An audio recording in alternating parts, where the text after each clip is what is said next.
alxamis ñaar fukki fan ak juróom-ñett ci weeru novembre 2024 di journée nationale des daara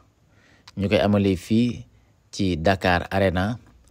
ci teewaayu son excellence monsieur le président de la république Bassirou Diomaye Diakhar Faye.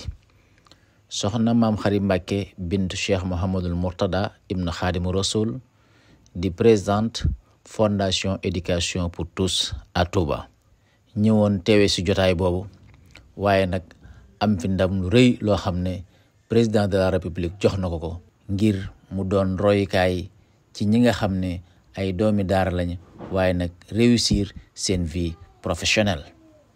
Excellence monsieur le président de la république ndax daf ci am ay jàmbaar yoo xam ne daara ñoo leen formé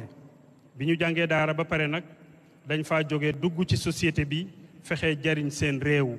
ñii nekk ay opérateur économique ñii nekk leneen ak leneen kon ñuy ay modèle